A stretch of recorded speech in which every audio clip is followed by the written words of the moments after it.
Olá, boa noite. Boa noite, Luanda, Sabrina, Gabi, Kaori. Boa noite, Sayonara, Jawara, Gisele. Boa noite, pessoal, tudo bem? Eu sou a Rafaela, faço parte da diretoria executiva da Arts e hoje à noite vamos fazer uma live com a doutora Luana Colange sobre a eletroestimulação não invasiva e a relação desse tratamento nos atrasos de desenvolvimento. Vamos aguardar mais uns 5 minutinhos até que o pessoal vá entrando. Boa noite, pessoal, Alírio, Mayra.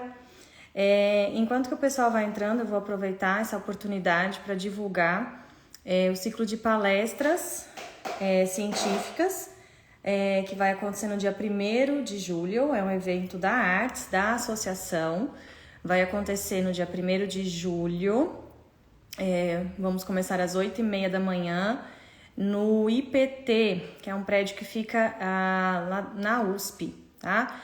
Vamos trazer vários palestrantes, né? Dentre eles, o Dr. Marcos Escobar, a doutora Sofia, a geneticista, também a Verônica, fonoaudióloga, e a Elisete, terapeuta ocupacional, tá? Então vai ser dia 1º, teremos uma programação aí científica, mas junto com essa programação científica também um brunch em comemoração ao Dia Internacional da Síndrome de Rubinstein-Taube, que se comemora no dia 3 de julho, tá?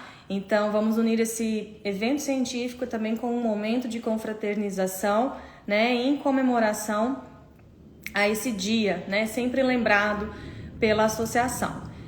Dia 1º de julho, né, no final de maio, agora em maio, nós encerraremos a venda do primeiro lote, tá? O primeiro lote das inscrições vão se encerrar agora em maio, no valor de R$50, sendo que crianças até 7 anos e PCDs não pagam a inscrição e graduandos pagam 50% do valor. Até maio, R$50.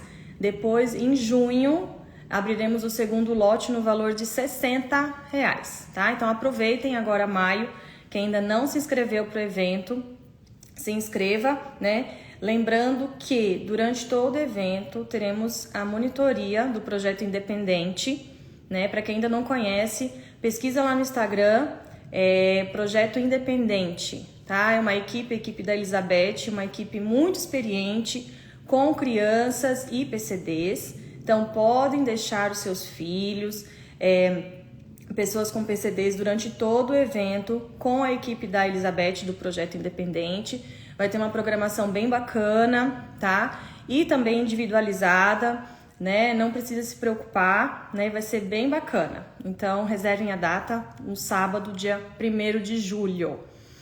Bom, pessoal, vamos então, eu vou chamar a Luanda para iniciarmos a nossa live.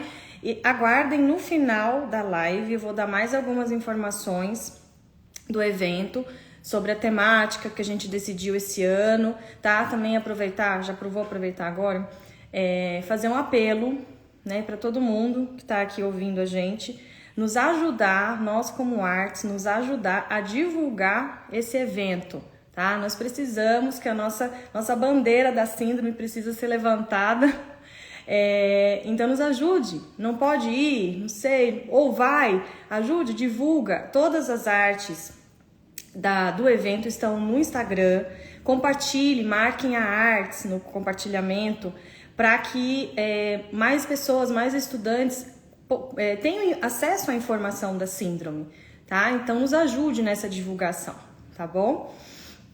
Bom, vou chamar agora aqui a doutora Luanda.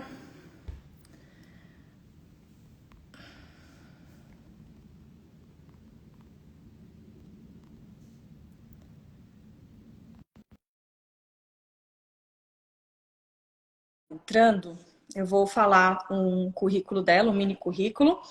A doutora Luanda Colange, ela é fisioterapeuta especialista em fisioterapia neurofuncional na criança e no adolescente. Ela é mestre e doutora em Ciências de Reabilitação da Universidade 9 de Julho.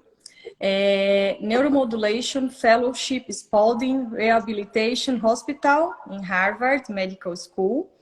Pós-doutora em Educação e Saúde na Infância e na Adolescência, pela Universidade Federal de São Paulo. E coordenadora do Centro de Neuroestimulação Pediátrico, o CENEP Reab e Vento Leste, habilitação infantil especializada. Boa noite, Luanda, tudo bem? Tudo bom, e você? Está me ouvindo bem? Jóia, tudo jóia. Obrigada por ter aceito esse nosso convite. Muito obrigada, de coração, em nome de toda a associação. Isso é um prazer, é sempre um prazer poder ajudar. Espero poder contribuir. Com certeza, com certeza. Pessoal, tá todo mundo ouvindo bem a gente? Todo mundo aí, dá um joinha pra gente saber que tá todo mundo ouvindo. Eu tô ouvindo bem, não sei. Bom, ninguém falou nada. Não, isso que eu ia falar, deve estar... Bom, Luanda, aquela pergunta que não quer calar. O que é eletroestimulação? Explica um pouquinho pra gente. Então, tá bom. Na verdade, existem muitas terapias de eletroestimulação, né? Mas o que a gente aborda no contexto geral são as técnicas de estimulação cerebral não invasiva por meio de eletroestimulação do sistema nervoso central. Então, é quando a gente aplica uma corrente elétrica, no caso, por exemplo, da estimulação transcraniana por corrente contínua, ou TDCS, como ela vem sendo conhecida aqui no Brasil, que você aplica uma corrente contínua sobre a calota craniana, e essa corrente é capaz de ultrapassar o osso e chegar em áreas superficiais do cérebro, mas com isso aumentar a atividade cerebral de uma área específica. E a gente também tem a estimulação magnética transcraniana, que é um outro tipo de corrente, que é uma corrente que a gente chama de eletromagnética, que também é capaz de passar pela calota craniana, né, pelo osso, e atingir também áreas superficiais do cérebro e desencadear aumento da atividade cerebral. Na verdade, a gente pode usar tanto para aumentar a atividade de uma determinada área do sistema nervoso central, como para diminuir a atividade também. Existem algumas condições de saúde muito específicas que é interessante diminuir a atividade de alguma área. E hoje a própria corrente contínua também pode ser usada a nível medular. Então a gente começou a fazer bastante aqui no Brasil, o que a gente chama de estimulação transespinhal por corrente contínua, mas aí é um tratamento específico para marcha, né? É uma coisa bem mais específica do que a própria TDCS, que está todo mundo começando a ficar um pouquinho mais acostumado. Então, se a gente for pensar no contexto geral, hoje a gente tem a possibilidade de neuromodular, né, de manipular positivamente a ativação de áreas disfuncionais do sistema nervoso central e, com isso, reduzir sintomas secundários a essas disfunções. Entendi. Então, assim, na prática, seriam eletrodos colocados numa região específica do cérebro, no sentido de estimular essa determinada área, correto? Porque assim, Isso, a gente vê... A duro nunca é tão bonita, mas basicamente é isso. A gente conecta dois eletrodos sobre a calota, sobre o crânio da criança, né? Que pode ser os dois sobre o crânio, um sobre o crânio, o outro que a gente fala extracefálico.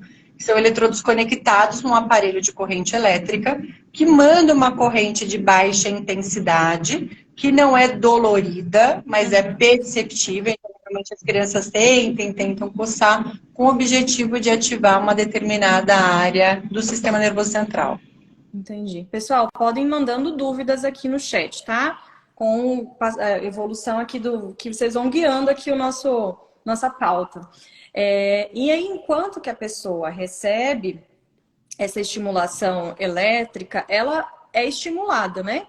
Então, eletroestimulação para a área motora, de marcha, ou área da linguagem, tem esses direcionamentos, né?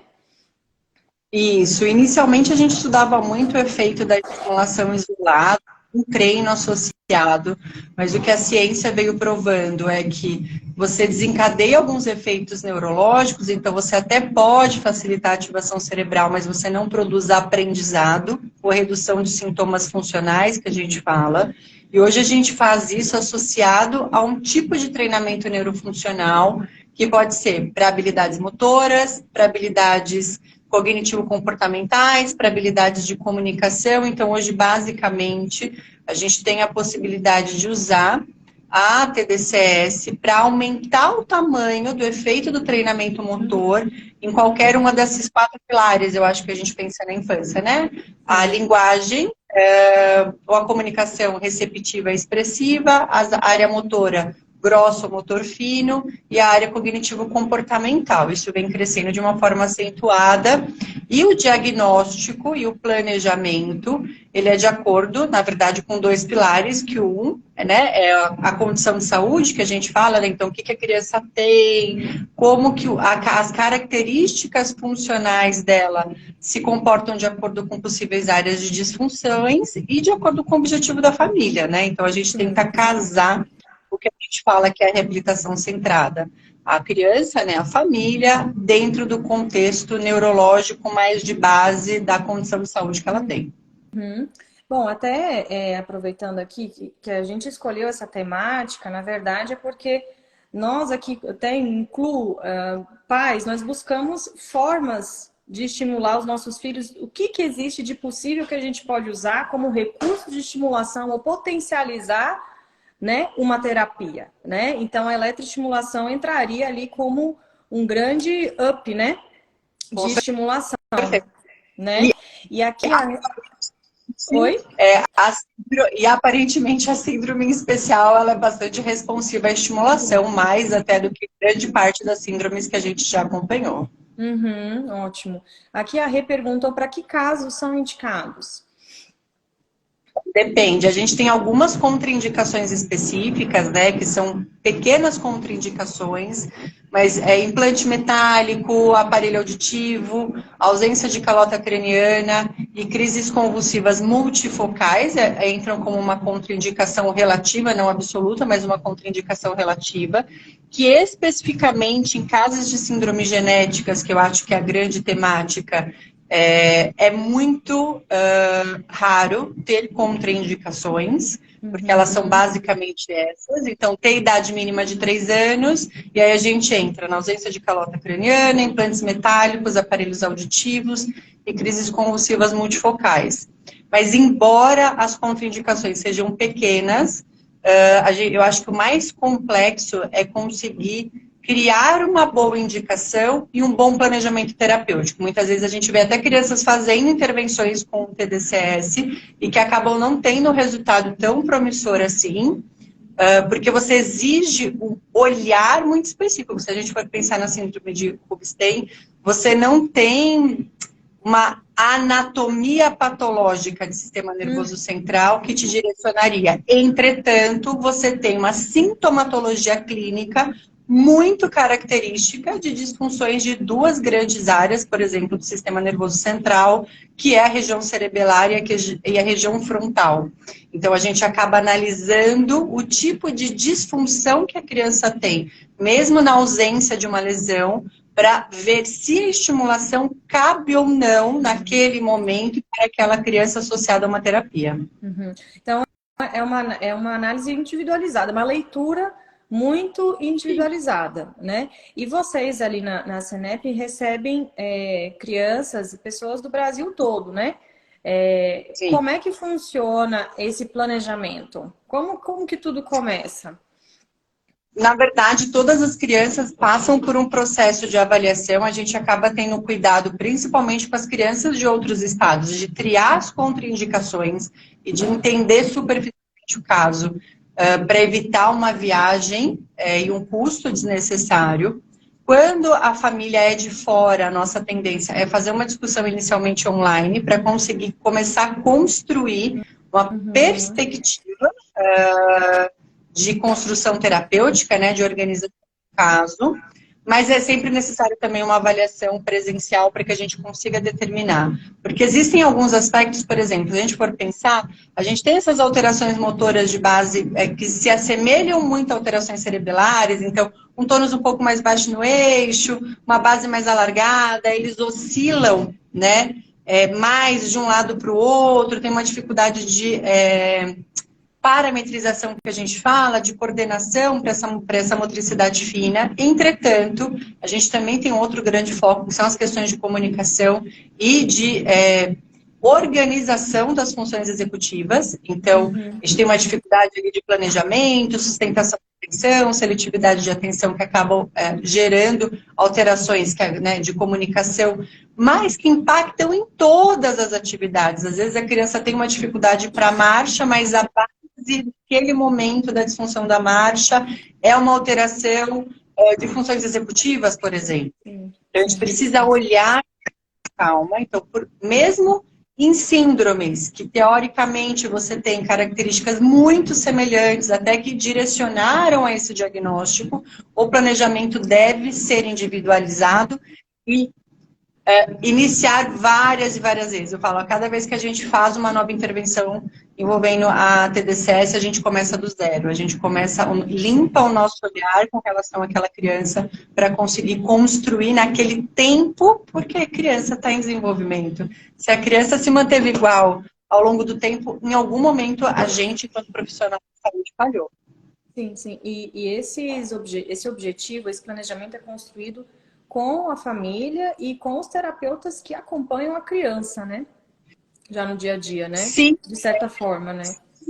Isso, de certa forma. A gente não tem, com certeza, com a família. Hoje o nosso serviço ele tem duas bases, que é a fisio e a fonoaudiologia. Então, dentro desse contexto, eu e a Verô, a gente trabalha 100% do tempo juntas, com a família, com certeza.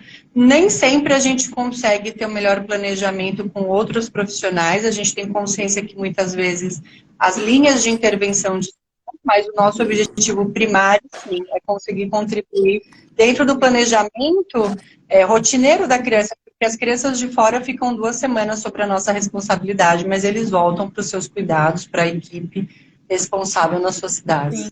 Sim, eu ia bem perguntar como é que funciona o tratamento em si. São quantos dias, quantos minutos que a pessoa fica com os eletrodos, né, estimulando? Como é que funciona essa sistemática? O que a gente tem de maior validade dentro da ciência em pediatria, é o que a gente faz dentro dos serviços que eu coordeno, é fazer essas intervenções de 10 dias, né, de 5 sessões semanais, então são basicamente 2 semanas consecutivas, de segunda a sexta.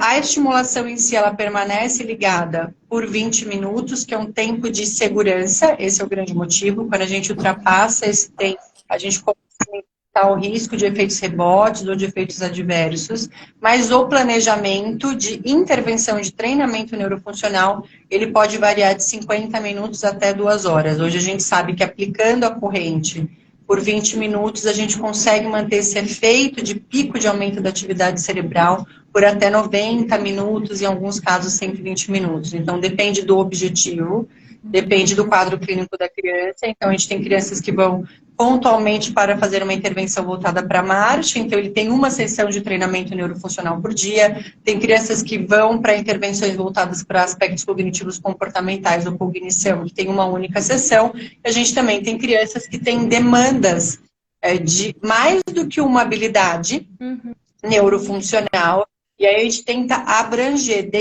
desde que a área neuronal que a gente vai estimular comporte trabalhar mais do que uma habilidade, a gente tenta otimizar esse processo e trabalhar mais do que uma habilidade. Entendi. Mas varia muito, né, da idade, do quadro clínico.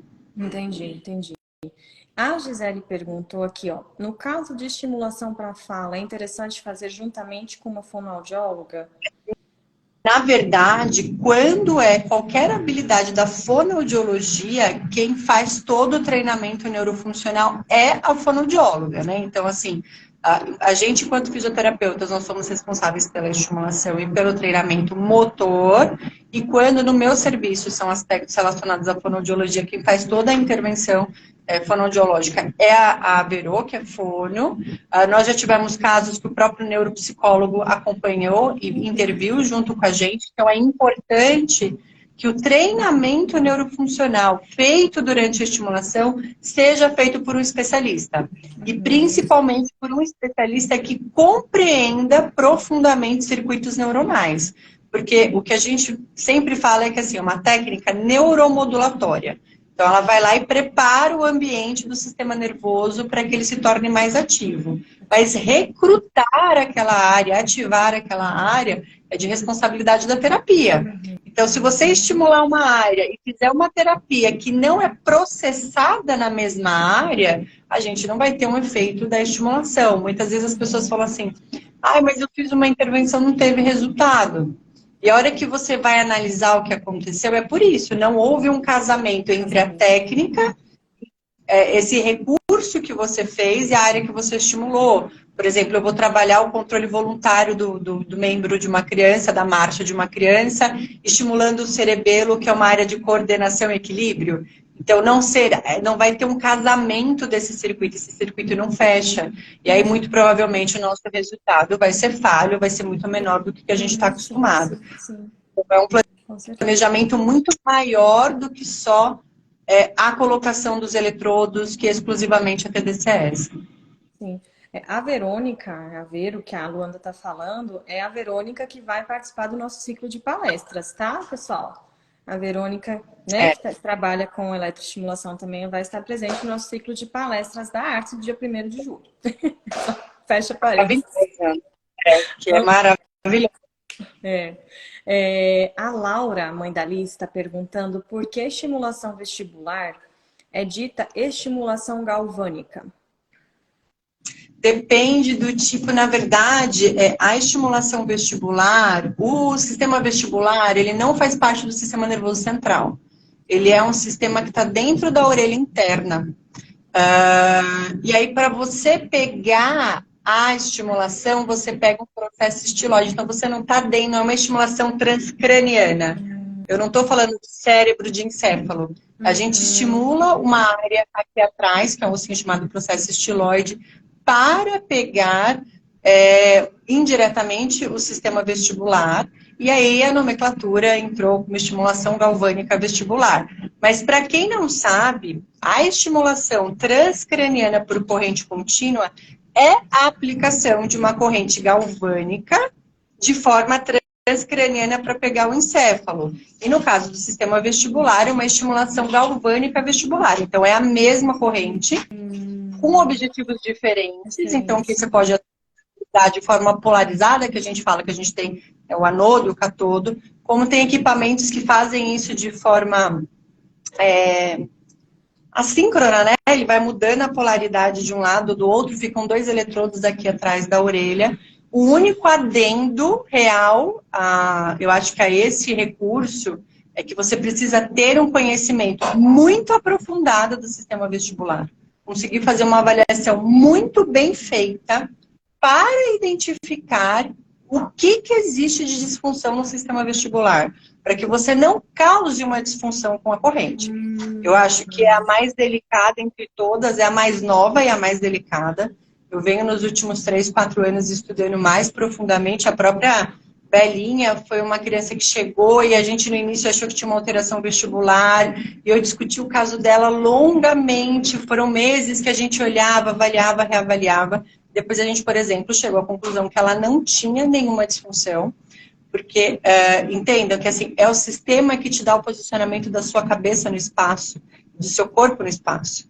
E normalmente a gente tem nas crianças um sistema vestibular, né, de um lado hipoativo, você tem uma hipofunção de um lado, não é uma coisa bilateral. E a hora que você põe a corrente, você vai estimular aquele lado.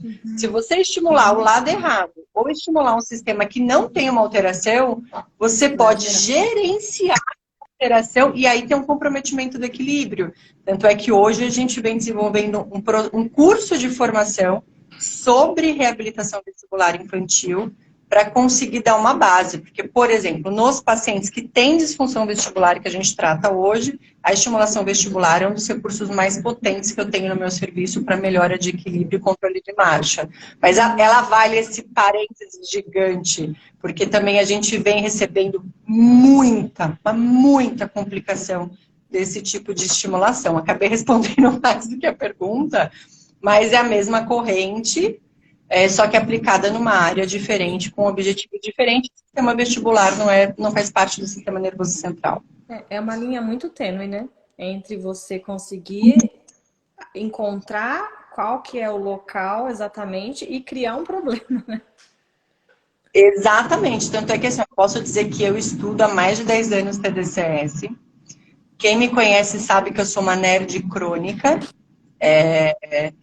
E eu achei um dia na minha vida que eu entendia sistema vestibular. Até eu conhecer uma pessoa, a gente teve a oportunidade, a minha equipe, de ser treinada pelo Dr. André Santos, que é é a maior sumidade que a gente tem hoje. E é um sistema que eu estudo todos os dias, que eu reestudo todos os dias. E que todas as vezes que eu faço avaliação, eu faço, refaço, antes de pensar em abordá-lo. Porque é exatamente isso. Para você criar um problema, é mais fácil. Agora, se você realmente tem uma base sólida de avaliação, é quase que uma intervenção mágica.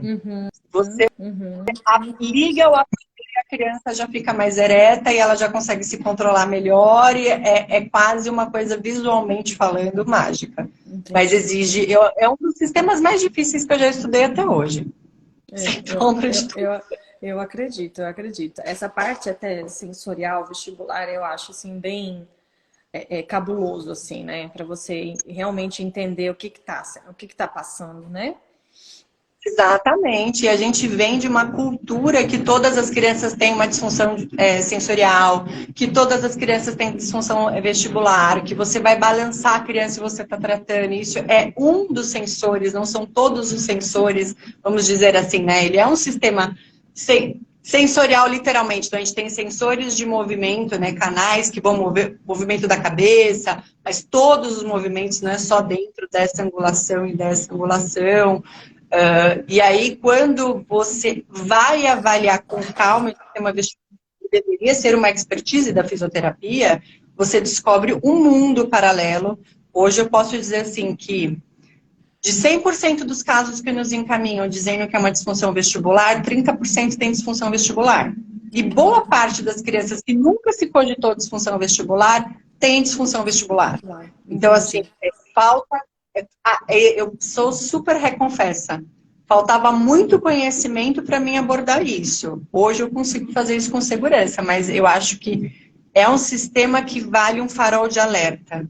Sabe, se eu fosse uma mãe, se eu estivesse levando meu filho para avaliação, esse é o único sistema que eu só deixaria abordar com a corrente galvânica perante uma certeza absoluta da disfunção e de que lado é a disfunção. É esse detalhe também, né? De que lado que é, Sim. né? A Cris está perguntando, mãe da Belinha, se a TDCS é somente usada para crianças ou adulto também pode se beneficiar. Cristiane, você sabe essa resposta, mas eu entendi. Brincadeiras à parte. Pode, na verdade. É que a Cris, ela estudou tanto TDCS, acho que quase quanto eu. Mas pode, na verdade, a gente tem um número absurdamente grande de estudos, muito mais estudos em adulto, e é uma aplicabilidade clínica muito maior em adulto do que em criança. Então, vai desde os quadros psiquiátricos, como a depressão, a esquizofrenia, aos principais quadros neurológicos, como acidente vascular cerebral, muito resultado em transtornos do movimento, como na doença de Parkinson, na distonia, na dor crônica, né? Então, assim, existe um número absurdamente grande, em muitas condições de saúde, já é um nível de evidência 1, então já é o que existe realmente de comprovação. E até, por exemplo, na cidade de São Paulo, na semana passada, eu fiz uma live com uma das maiores referências, que é a doutora Carolina Souza, que é fisioterapeuta, que atua com adultos. Então, quem tiver alguma dúvida ou alguma coisa assim, ela é uma pessoa que ela é muito séria, vale muito a pena. Quem tiver dúvida sobre adulto, dá uma conversada com ela, porque eu só entendo da minha altura para baixo. Ela manda muito bem nos adultos. Mas tem em todos os ciclos da vida, né? Adultos, idosos. Sim, é que a gente fica com aquela questão de criança, de neuroplasticidade, né? Mas, de fato, o tratamento é bem para todas as idades, né? O Christian perguntou, na questão da fala, no caso de crianças que estão começando a balbuciar, poderia potencializar a fala? Se realmente tem uma disfunção, sim. hoje, qualquer situação que leve a uma disfunção do sistema nervoso central, a gente tem como trabalhar. O que isso quer dizer? Não necessariamente a gente está lidando com lesões. Na verdade, a gente não trata uma lesão. A gente trata as disfunções neurológicas perilesionais ou secundárias a essa lesão. Então, se for de fato uma disfunção, porque às vezes tem isso, a criança não tem um diagnóstico definido, está numa idade meio limítrofe, então às vezes não necessariamente tem indicação, mas quando realmente tem uma disfunção, sim. Eu acho que exige a comunicação, a fala, são um mundo muito profundo hoje, porque a gente tem muito diagnóstico que é diferencial entre um e outro. A gente tem muito diagnóstico sendo fechado de forma precoce e tem muita criança sem diagnóstico. Então, a minha resposta para qualquer habilidade em construção ou em defasagem, a gente pode trabalhar com estimulação. A grande questão é ver se existe, de fato, uma disfunção neurológica por trás disso. Porque se não tiver uma disfunção, a gente não tem como ter um resultado. No caso, não é para simplesmente acelerar um processo, né? É para tratar isso. Isso, porque às vezes a criança está, de fato, com atraso de fala, existe alguma coisa ali por trás, e tem criança que só está... E a gente está vivendo uma época muito complicada no que se refere a isso por conta da pandemia. A gente está vivendo um atraso do desenvolvimento secundário à pandemia, que é um atraso ambiental. E aí o ambiente é quem pode, de fato, contribuir com isso. Eu não sei se eu vi direito, mas se for o Christian, que eu penso que eu acho que é um educador físico, que eu discuti um caso com ele há pouco tempo atrás, e estou atrasada há semanas para responder a mensagem dele. Se for ele, já peço desculpas, eu vou responder, mas quem me conhece sabe que eu tenho um grande delay para respostas. E ele faz um trabalho belíssimo com relação a tudo isso. É um dos trabalhos assim, de educadores físicos que mais me chamaram a atenção em discussões de caso, porque é isso, a gente vive, de fato, hoje, um atraso secundário à pandemia. A gente tem que ter um olhar mais cuidadoso. A própria Organização Mundial de Saúde pede para que a gente olhe com mais cuidado o que está acontecendo com as crianças antes de fechar um diagnóstico de forma definitiva, por conta de tudo que todos nós vivemos, né? Sim, exatamente. Até o emocional, né? Influência emocional nisso tudo, né? E ambiental, né? Da própria casa. O Christian também perguntou se no caso de hipoplasia cerebelar pode ajudar no refinamento motor? A hipoplasia cerebelar, então, é o tamanho do volume do cerebelo menor, para quem não sabe o que é. Pode, se eu tiver área do cerebelo para estimular. Porque, no caso, assim, eu tenho o osso, o líquor, né, que é o líquido que a gente tem, e o tecido neural. A corrente é uma corrente superficial, então até 2 centímetros, 2,5 centímetros de profundidade eu consigo abranger. Eu já tive casos de hipoplasia que tinha tecido cerebelar próximo ao crânio, e aí ok. Eu já tive casos de hipoplasia que eu não tinha área que a corrente conseguisse atingir. E aí eu não tive como estimular o cerebelo. E aí depende... Pensando no cerebelo, aí depende. Por exemplo, eu tenho casos de crianças que têm alterações cerebelares, provavelmente uma criança como essa, uma criança que tem uma ataxia, que não podem fazer estimulação cerebelar, por exemplo, por conta de implante coclear. É um exemplo, é uma contraindicação. A criança tem sintomatologia, e aí a gente pode usar a estimulação transespinhal, que é a aplicação dessa corrente galvânica a nível medular para melhorar o controle dos membros inferiores durante o treino de marcha, e a gente tem um resultado sobre a marcha, mas não fazendo isso a nível de inseto, né? Então, existem muitas possibilidades, a gente precisa só entender, de fato, se a gente pode ou não ajudar, porque tem casos que a gente não pode. Tem casos que as crianças chegam e a gente fala, infelizmente, é um tratamento que não tem indicação.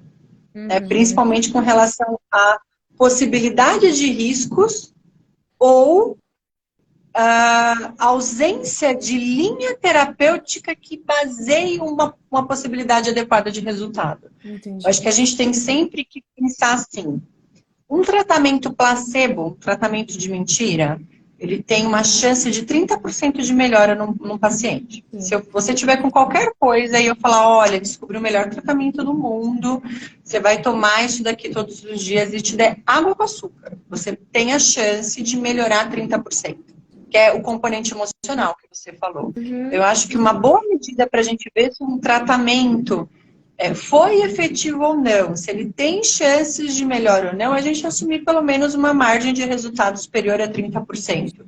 Essa é a linha de base que a gente usa no nosso serviço. Se eu não tiver pelo menos 35% de certeza que eu posso ajudar uma criança, eu prefiro não comprometer, porque fazer um tratamento inefetivo também é comprometer a logística de uma criança, seja a financeira, a logística da família, o desgaste emocional da criança, da família. Então, acho que a gente tem que começar a ter mais certezas antes de indicar um tratamento do que qualquer outra coisa. Bom senso, né? Assim, bom senso, né? Custo-benefício, né? E eu vou fazer algumas perguntas aqui, Luanda, que foram feitas pelo Instagram. Foi perguntado aqui se tem resultado comprovado. Você comentou que os estudos são mais em adultos. Como é que tá essa... Tem, a questão da comprovação científica, que é sempre uma grande ironia no Brasil, mas assim, nós temos toda a base de efeitos neurofisiológicos são altamente comprovados. A gente não tem dúvida do que a corrente é capaz de fazer. Esse é um ponto. É comprovado que ela é segura em crianças, principalmente a partir dos 3 anos. Ela é comprovada, a gente já tem revisões sistemáticas e meta-análise, que é o artigo principal que a gente tem, que são os artigos que analisam os artigos, que mostram que ela é capaz de otimizar o treino neurofuncional, principalmente o treino de marcha e de equilíbrio, que é o que a gente tem mais estudos até o momento. Algumas controvérsias de acordo com o tipo de treinamento que a gente tem de membros superiores e a comunicação é o mais novo. Mas, por exemplo, a gente já tem meta-análise sobre paralisia cerebral, meta-análise sobre transtorno do espectro autista, meta-análise sobre TDAH. Então, isso é um nível de comprovação científica que só para as famílias terem uma ideia, que por ser novo, hoje vem se falando muito disso. A gente tem comprovação sobre tudo? Não. Muito provavelmente a gente não vai assistir comprovação sobre tudo. Nosso serviço é um dos serviços que mais acompanhou crianças com Rubinstein com relação a TDCS. A gente tem 10 casos acompanhados. Então, assim, agora a gente teria um artigo sobre isso. Tem muita síndrome que a gente vai passar por essa existência e não vai conseguir ter. Entretanto, então assim, existe comprovação da base, não temos comprovações sobre todos os diagnósticos, mas acho que é importante para as famílias perceberem que, assim, não desmerecendo, muito pelo contrário, isso é um nível de comprovação científica muito superior à maioria das intervenções terapêuticas realizadas em reabilitação no nosso país. Se você for pegar, eu não vou entrar no mérito de nenhum nome que não cabe aqui, mas assim, 90% do que a gente vê no nosso dia a dia não tem nenhum artigo publicado. Então, a TDCS é um dos recursos realizados na reabilitação no Brasil, com o maior nível de evidência que a gente tem. Eu consigo ter de memória que o treino de marcha em esteira, por exemplo, tem um nível de evidência muito maior. Mas imagina, o número de artigos sobre treino de marcha em esteira e TDCS. E a marcha esteira é estudada há 30 anos e a gente faz 10 anos do primeiro caso publicado o mês passado. Então, assim, é uma longa jornada. A gente nem aprendeu a segurar a cabeça ainda.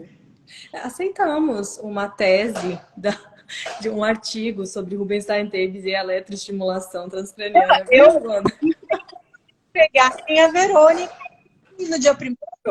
Peguem a Verônica, você sabe que foi a minha sugestão e é a minha sugestão constante que a Verônica faça a dissertação de mestrado dela. Pega a Verônica no canto. Eu vou adorar ter companhia para pegar no meu pé, para pegar no pé dela. Porque, teoricamente, quem vai escrever esse artigo no que se refere ao meu serviço é Verônica. Então, vocês têm que laçar ela, mas eu já falei várias vezes, eu acho que ela é a pessoa, inclusive, mais capacitada a assumir essa missão.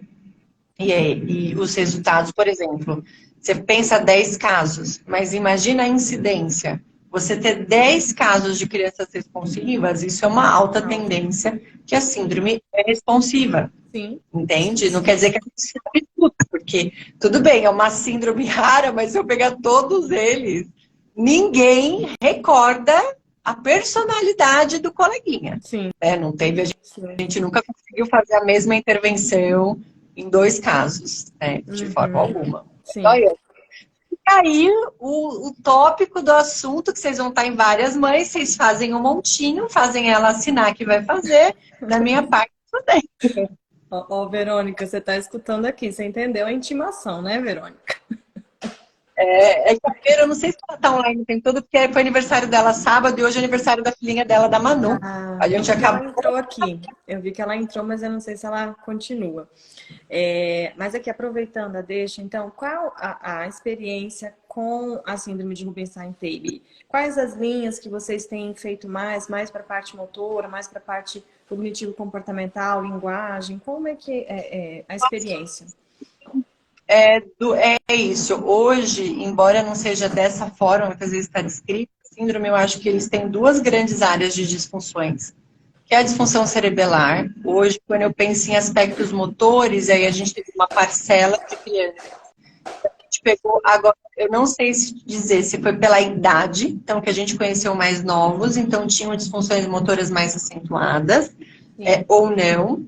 Mas as disfunções motoras, elas têm uma base muito importante de disfunções cerebelares, que é exatamente isso.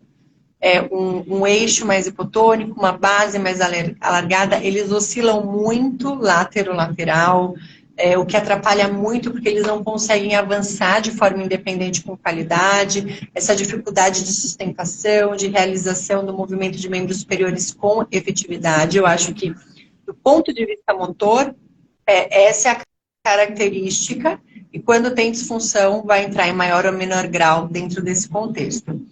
Quando a gente vai para uma outra grande área, que eu acho que é a área prioritária até, é a área frontal. E aí, na minha opinião, a gente tem como característica disfunções das funções executivas. E aí a grande pegadinha. Cada um dos que a gente avaliou tinha uma disfunção prioritária numa determinada habilidade da função executiva que impactava na comunicação. Sim. Eu acho que quando a gente pensa na comunicação, eu penso muito nela, comunicação e fala, como um produto final dessa organização frontal. Então, a gente tinha crianças que tinham uma grande dificuldade de atenção, e aí a gente pode falar atenção atividade, atenção visual, atenção auditiva, de controle inibitório, então de conseguir se manter nessa atividade e não entrar em qualquer influência que está ali. Então, e aí você tem essa organização. Eu não sei se a gente pensa em cognição, mas eu acho que a nomenclatura mais adequada seriam disfunções executivas. A gente precisa identificar, e a Verônica é esplêndida quando se fala de funções executivas, né? Ela tem uma habilidade para ter esse feeling muito rápido. Sim. Então, eu tenho 2 grandes áreas-alvo, que é o cerebelo e a área frontal. E se eu contasse a história de cada um deles, a gente não conseguiria falar de um planejamento que foi linear entre essas crianças. Sim. Mas todos foram responsivos perante aquela questão. Eu acho que quando é motor, é muito visual. Eu acho que a disfunção não é tão excessiva, e aí você tem um impacto, em 10 dias você vê uma mudança na criança. Quando é funções executivas, às vezes, eu acho que até por... Vocês todas se falam. Eu brinco que quando marca um período, eu brinco com a Mar, eu falo, pode se preparar que vai todo mundo ligar para tentar marcar o mesmo período, porque vocês são amigas. Então, eu acho que às vezes vem na cabeça o tamanho do efeito da parte motora. E para a gente que é terapeuta, às vezes a gente vê o mesmo tamanho enorme de efeito sobre as funções executivas, só que você precisa trabalhar hierarquicamente cada uma delas. Sim. Então, a gente nunca conseguiria pôr todo mundo dentro do mesmo contexto, mas eu consegui enxergar melhora nessas habilidades de funções executivas, que aí são várias. Né? Se vocês algum dia chamam alguém para falar só de funções executivas, cada mãe vai pegar e vai encaixar ali naquele momento que está acontecendo. Mas eu acho que esses são os dois grandes blocos. E hoje, quando nossa curva de aprendizado sobre a síndrome, quando a criança chega para a gente, hoje eu posso dizer que o meu racional é assim, é pensar se é motor, puramente motor, se as funções executivas comprometem o motor, que pode acontecer, hoje eu vejo isso como uma variável, se é de fato uma alteração das funções executivas que comprometa o comportamento e a comunicação. Porque conforme você vai limpando as funções executivas, você enxerga a criança fazer coisas que às vezes ninguém esperava. Ninguém esperava. Porque é um aspecto, assim, você melhorou a atenção, então a criança começa a usar a comunicação alternativa. Então veja quanta coisa, a percepção que eu tenho, eu falo muito para Vero, é quanto eles têm guardados, assim, quanto tem de conhecimento, quanto tem de informação, quanto tem de potencial, que às vezes, por uma dificuldade de algum desses aspectos que resultam nessa expressão dessa habilidade para o mundo, quanta gente, na verdade, tem inabilidade de pegar o que eles têm para expressar, e a hora que você organiza um aspecto, de repente um universo se abre, que você olha e fala, olha quanta coisa tinha aí e que a gente não estava conseguindo. Isso. Eu acho que eles são uma grande pegadinha da reabilitação, essa é a minha opinião, porque ou você aprende a ter um olhar muito humilde, que é de fato olhar a criança nos mínimos detalhes, ouvir a família. Eu acho que esse é um ponto muito importante, porque vocês chegam com uma descrição muito detalhada, muito. Que se você ouvir com calma o que a mãe está falando, você mapeia o sistema nervoso central inteirinho de uma criança com síndrome de Rubinstein. Inteirinho. Eu falo que é uma condição de saúde que você tem que ter humildade com relação a esse olhar que você tem para fazer um tratamento individualizado. Mas a hora que você acerta a mão também, aí eles mostram que vieram e dão um baile em todo mundo, né? Eu acho que a grande sacada da síndrome é justamente entender esse pormenor, né? Esse meio caminho. Por que ela não tá? Por que ela tá se comportando assim? Ai, vamos fazer isso, aquilo. Não, volta. Volta. E aí entra essa questão muitas vezes das funções executivas. Então, enxergar esse meio termo aí é muito difícil. E quando você enxerga isso na Rubinstein, cara, vira a chave, né? É isso, porque eu acho que é pensar assim, ó, eles não são crianças com paralisia cerebral. Eles não são crianças com autismo. Eles são crianças com Rubinstein. Ou você se aprofunda nesse conhecimento e planeja individualmente o tratamento deles, ou você vai errar, porque você vai tratar o componente motor como se fosse uma sequela neurológica, você vai tratar o componente da comunicação como se fosse uma inabilidade de se comunicar. E, na minha opinião, ao longo desses anos, eu entendi que não é isso. Que existe uma particularidade, sim, e, na minha opinião clínica, a Vero está aí. Talvez o grande pulo da história inteira é ter um conhecimento clínico muito eficiente de quais são as alterações de funções executivas, que são várias, porque para mim o que se difere e o segredo para a chave do tratamento está aí. Mas é uma coisa muito pouco estudada no dia a dia terapêutico. Muito, muito pouco, muito pouco. E aproveitando o gancho também com uma dúvida que surgiu aqui no Instagram, da Jawara, ela é professora e ela tem um aluno com Rubinstein Table. E esse aluno, pela descrição, né, que ela foi contando para mim, tem uma questão comportamental e é justamente de emitir um som, né, durante a aula e assim, ela não sabe qual manejo utilizar. E aí, no caso, a eletroestimulação, por conta dessa parte de comunicação, comportamento, poderia auxiliar, né, de certa forma. Poderia auxiliar, mas eu até brinco que, assim, num caso assim, mais do que qualquer coisa, a Verônica poderia auxiliar, né? Porque, por que eu quero dizer isso? É que, assim, às vezes, qual a minha percepção? Não é que tem uma alteração comportamental, que nem eu uma estereotipia.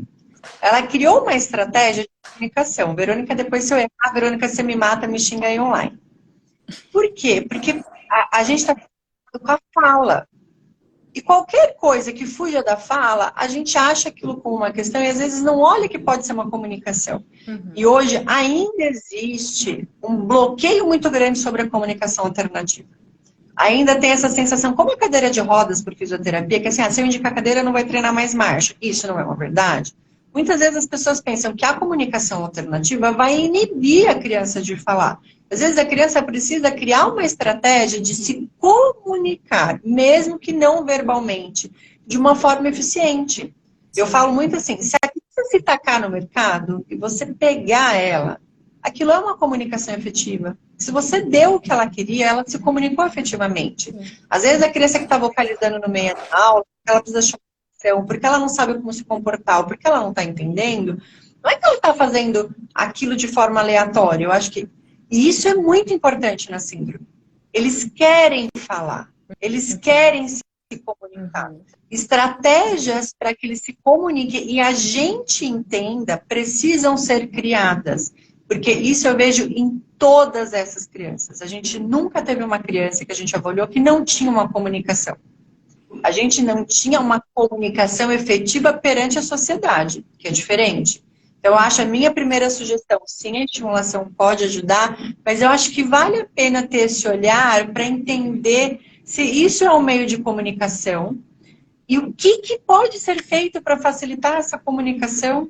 Como que a gente pode criar uma didática de comunicação com aquela criança que seja efetiva e que você possa dizer assim, ó, isso aqui não é legal, mas ó, a gente tem isso aqui, vamos tentar isso aqui juntos, que isso aqui pode ser muito bacana. Porque é um diagnóstico de crianças que querem se comunicar, que querem falar, que sabem o que vão falar. E que quando elas não têm caminho para fazer isso, a gente brinca muito no consultório, elas precisam escandalizar, porque quando escandaliza, todo mundo para ouvir. Exatamente. Então, isso também é uma comunicação efetiva. Eu não estou dizendo que... E pode ser, e realmente pode ser uma questão de autorregulação. Sendo tudo isso, a estimulação pode ajudar. Pode, sem dúvida alguma. Ela pode ser utilizada para isso. Exatamente, porque às vezes o resultado do comportamento não uma falta de comunicação, como você mesmo explicou, mas é o jeito dela se comunicar. Então vamos apresentar outras... Tentando me comunicar não está sendo eficiente. Que chega o ponto que eu vou criar um jeito, que nem a Karen, acho que fez o comentário agora da filhinha dela. Ela tenta, só que ela não é o jeito que a gente está acostumado. E aí você vai tentando, e eu acho assim, parem, eu sempre que eu avalio uma criança, a minha principal estratégia é olhar o que ela está fazendo e tentar me colocar exatamente no lugar dela. O porquê que aquilo pode estar acontecendo. Eu não acredito em cérebros que não se desenvolvem e crianças que não querem melhorar e crianças que não se desenvolvem. No dia que eu acreditar nisso, eu vou sair da reabilitação infantil. Isso não faz parte da minha crença pessoal. E aí você tem que ter esse olhar de falar, você já imaginou como que pode ser? Você ter essa organização, querer se comunicar, mas não conseguir ter essa didática. Eu acho que esse mundo da comunicação precisa ser profundamente explorado, porque eu acho que, na minha opinião, andar abre as portas para o mundo, mas se comunicar abre o mundo para que você possa explorar. Eu acho que isso é um ponto muito importante. De novo, ó, mais propaganda do que ter a possibilidade de discutir no evento de vocês. Agora eu acho que eu fiz a melhor, porque eu acho que isso é uma temática que vocês vão discutir que é super importante. Qual que é o caminho que vai ser criado para se discutir a comunicação no Rubinstein, entender que eles querem se comunicar e que isso precisa ser um foco de ação, na minha opinião, mais importante do que a parte motora, e eu sou físio. Eu acho que eu tenho uma impressão que as pessoas com Rubinstein Tabes são subestimadas. Né? Eu também acho. São subestimadas por aquilo que elas leem, né, quando digitam no Google, principalmente na questão de deficiência intelectual. Né? Eu mesma conversei com uma mãe, que nem era aqui do Brasil, que ela me perguntou, em outra língua, inclusive, posso dizer que meu filho tem deficiência mental? Eu falei, não, você não pode dizer isso. Então, eu acho que a gente subestima muito eles. E eles podem muito mais. E é importante se colocar no lugar e tentar fazer uma leitura do que está acontecendo naquele ambiente. né? E tentar fazer essa leitura do que a criança está querendo, né, manifestar aí, né? E aí, como a Verônica Essa é colocou a minha aqui, ó, opinião. importante a interpretação dele dentro do contexto, né? Uhum, Aqui uhum. o Alex perguntou, qual livro você indica para entender as funções executivas que podem ajudar os pais de RTS? É uma boa pergunta. Olha, livros de funções executivas, estudar funções executivas é assim, ó, com o sistema vestibular, na minha opinião. É uma das coisas mais difíceis que tem. Posso ser sincera que é uma coisa até errada de dizer, mas eu acho que assim, se eu fosse pai e mãe, e foi por onde eu comecei a estudar, eu começaria pela própria internet, de colocar funções executivas, quais são as funções executivas, e lendo, porque uma dinâmica mais acessível. Tem algo, hoje, muitas vezes eu procuro no próprio YouTube aulas. A pandemia nos trouxe isso, o pessoal gravou muita aula legal, porque os Sim. livros de neurologia, de psicologia que falam de funções executivas, não estou subestimando os pais, mas eu acho uma dinâmica muito cansativa para começar por aí. Eu não comecei por aí. Eu não comecei. Mas todos os livros de neurologia de base falam sobre as funções executivas. Elas são amplamente estudadas. Mas eu, de novo, não subestimando, mas eu não começaria por aí. E aqui teve duas perguntas anteriores. Uma foi, acho que do Hugo, que perguntou o tempo do tratamento, que, né, você já tinha mencionado que, né, o protocolo, né, que vocês usam são de 10 dias, né? E aí a Cris também colocou aqui sobre os intervalos. Qual a recomendação aí dos intervalos que se pode fazer a eletroestimulação?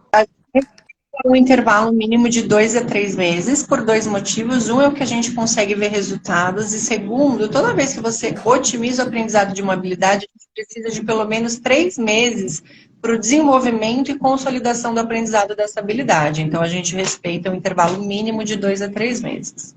E aí A uma nossa pergunta que ah, de forma contínua. uma pergunta até que é uma dúvida minha. Quando faz o protocolo, vamos supor, realizou o protocolo, aí volta para as terapias, a vida normal. Vale a pena aumentar uma carga horária de terapia? Vale a pena isso ou não? Se for fazer o treino específico da habilidade, inicialmente eu acho que sim. Se não for o treino específico da habilidade que for treinada, não necessariamente. Eu acho que aí varia muito de caso a caso. Eu sei que às vezes não é que menos é mais, mas também um monte não é positivo. Sim, Porque quando a gente fala de participação, acho que é uma coisa muito importante. Se você me perguntar assim, pensar em comunicação. Luanda, vale mais a pena a filha fazer 5 horas de treino de comunicação dentro de um consultório por semana? Ou vale a pena ela fazer 2 horas de treino de comunicação e eu vou levar ela 1 hora por dia na pracinha que tem um monte de criança? Vou te falar, uhum, leva na pracinha. Porque se você não levar na pracinha, você não vai treinar o uso funcional da habilidade. sim. E aí, nada valeu, porque a gente perdeu o ponto mais importante, que é a motivação. Eu vou aprender a falar para falar com a minha mãe, com o terapeuta? Ou eu vou aprender a falar para brincar com os meus amiguinhos da pracinha? Então, Exatamente. Exatamente. eu acho que isso é uma visão que a gente tem que ter e que muitas vezes vem se perdendo no país. Sim. E uma questão importante também do protocolo de eletroestimulação é também seguir as orientações que vocês passam, né? Do relatório, né? Então, até vou tomar como exemplo né, que vocês fizeram com a Lia, né? A Lia é minha filha, né? De treinar as funções integrativas, né? Continuar o treino de comunicação aumentativa alternativa. Esse treino, esse segmento do tratamento que vocês, no caso, iniciaram, é importante também, né? Sem dúvida nenhuma, porque a gente não pode esquecer que a intervenção ela é feita para facilitar o aprendizado de uma habilidade, mas que eu preciso de no mínimo 2 a 3 meses para de fato aprender e consolidar esse aprendizado e começar a transferir esse aprendizado para o meu dia a dia. Se isso não for realizado, a chance de você não consolidar o aprendizado é muito Sim, grande. sim, E aí não sim, vale a pena intervenção. sim, sim, sim. Mas é muito interessante, assim, pelo que a gente tem conversado com mães, né? No grupo da família de Rubinstein Taube e pelo que eu também vivenciei, né, com a Lia, realmente, assim, os ganhos da eletroestimulação A maioria das mães falam, era uma pessoa antes e uma pessoa depois, né? O quanto que estimulou certas áreas. Então, assim, eu acho que é um tratamento muito promissor, assim, muito promissor. E eu espero que os profissionais cada vez mais se interessem por isso e principalmente de conseguir fazer essa leitura, a leitura da pessoa com Rubinstein Tape, que isso é uma coisa assim que me intriga muito, até mesmo pela minha experiência com a Lia, de não, né, esse paciente é TEA, ou querer tratar a Rubinstein Tape como se fosse, né, o síndrome de Down, que tem muita base científica já. Então, pega um Rubinstein Tape e quer tratar igual a esse, ou aquele outro. E não é, né? A pessoa com Rubinstein Tape é uma pessoa única, tem que saber fazer essa leitura, né, desse paciente. Não, eles não lembram nenhuma condição. Se você olhar cuidadosamente, poucos se parecem entre eles, quem dirá com seus pares de condições de saúde. Agora, entretanto, a minha experiência me mostrou assim, se você tiver a humildade de olhar bem delicadamente nos olhos dele, você vai entrar numa viagem muito bacana. Porque também são donos de uma personalidade, de uma alegria, que vão envolvendo a todos nós. Eu acho que ninguém é parecido com ninguém, mas quando você reabilita, você tem que ter esse olhar muito, muito específico e individualizado para cada criança. Eu falo sempre assim, esse é o jogo da minha vida. A minha alegria é poder olhar com calma para cada um deles. E é uma condição de saúde, que eu acho que é isso que a gente tem que aprender. Não é uma doença, é uma condição de saúde, né?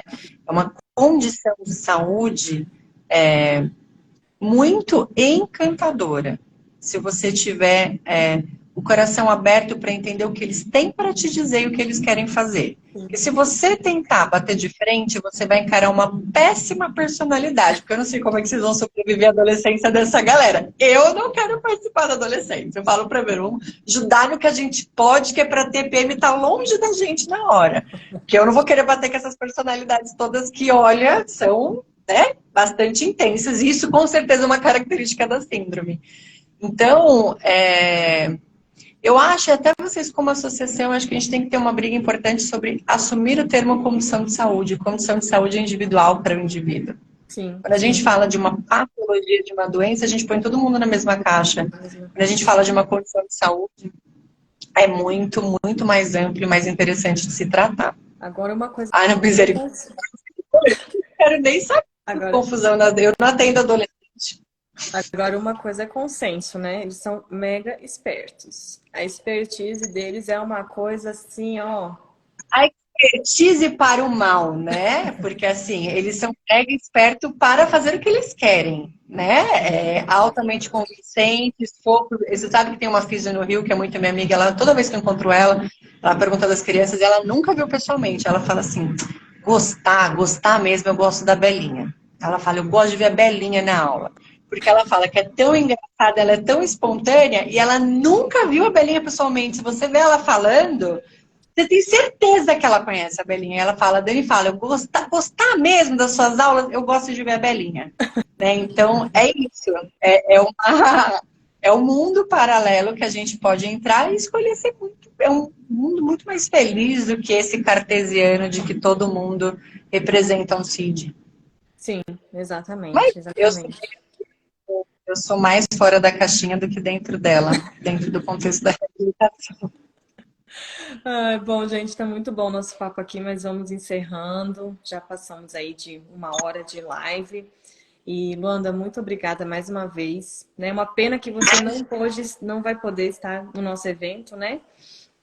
Você foi uma convidada nossa.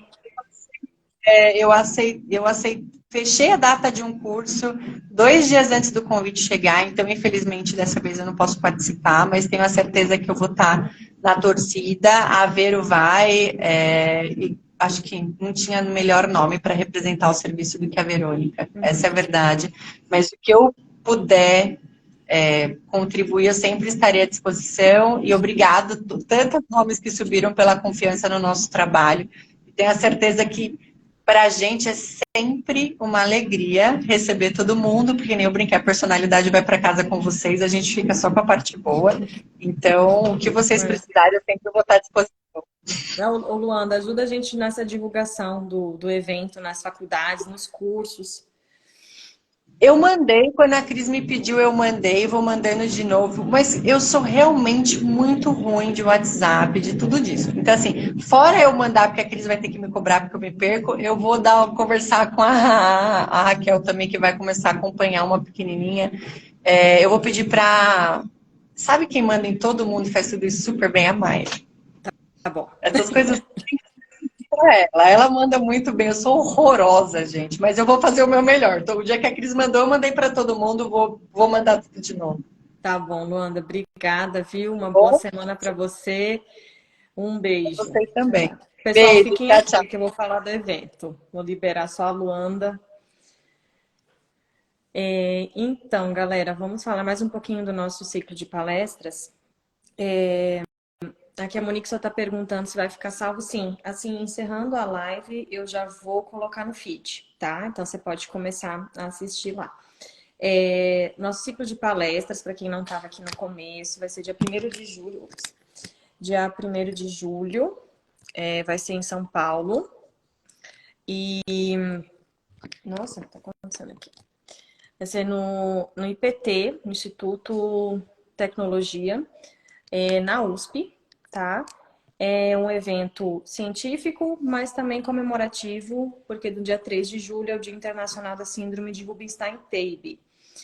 Nós escolhemos uma temática justamente que a gente conversou muito hoje à noite, que é sobre os aspectos cognitivos no neurodesenvolvimento. Então, eu acho que é uma temática muito importante para a síndrome e muito difícil de ser compreendida e vale essa discussão, tá? Então, todas as palestras vão envolver essa temática. A Verônica na área da linguagem, a Elisete na área de terapia ocupacional, o Dr. Marcos na área de medicina, a doutora Sofia vai também participar do nosso ciclo de palestras. Ela tem uma vasta experiência com a síndrome de Rubinstein-Teibe e ela vai trazer algumas inovações, ou que tiver de novo, na parte de diagnóstico, de exames, tá? Talvez a gente ainda vai conversar com ela para ver se ela traz alguma coisa de terapia gênica, se tem algo previsto para a síndrome, tá? Então, vai ser uma temática bem bacana, tá? Não percam, quem puder vir. Também nos ajude a divulgar esse evento, muito importante, tá?